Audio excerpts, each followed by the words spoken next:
En avril 2005, à Agadir, dans le sud marocain, un autre scandale éclate, mettant en cause cette fois un journaliste belge. Cette affaire provoque l'arrestation de 13 jeunes filles, dont 2 au moins sont âgées de 13 et 14 ans. Ce journaliste faisait avec elles des photos pornographiques. Pour la justice marocaine, ces filles, quel que soit leur âge, sont coupables d'adultère. Nous rencontrons la mère de l'une des victimes mineures alors qu'elle se rend chez son avocat. Elle souhaite rester voilée pour protéger son anonymat.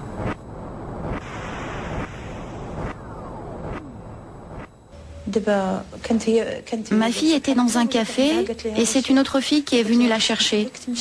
Elle lui a dit « Viens avec moi, on va aller chez un étranger, il s'appelle Philippe. Il t'a déjà vu et il voudrait te rencontrer. » Chez lui, elle s'est retrouvée ivre, à moitié nue et évanouie. Il l'avait fait boire. Comme elle est maligne, ma fille, elle se sentait pas bien. Elle s'est dit, je vais aller dans la salle de bain pour me rafraîchir, et c'est là qu'il a pris une photo sous la douche. C'est un viol, c'est pire qu'un viol. Faire entrer une fille de 13 ans chez soi et faire des choses pareilles avec elle, c'est pire qu'un viol. La police marocaine expulse le journaliste belge. Peu après, on retrouve ces photos sur Internet et même vendues sous le manteau dans les rues d'Agadir, gravées sur un CD-ROM.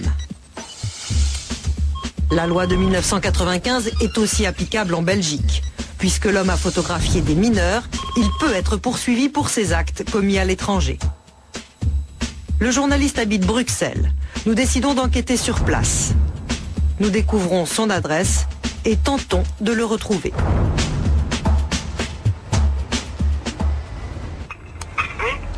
Bonjour, je suis bien au 105. Est-ce que vous connaissez Monsieur Philippe? Il habite bien ici? Non, il n'est plus là. Le journaliste a disparu, sans laisser d'adresse.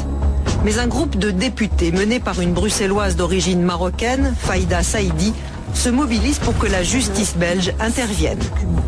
Quelques semaines avant sa disparition, le journaliste avait accordé une interview à la télévision belge pour tenter de s'expliquer. Il reconnaît souffrir d'obsession sexuelle et exprime des regrets. Bruno Clément l'a rencontré.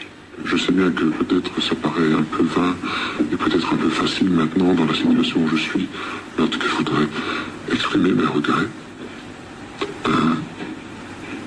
En tout cas je voudrais dire aux proches de leur famille que ces filles sont honnêtes.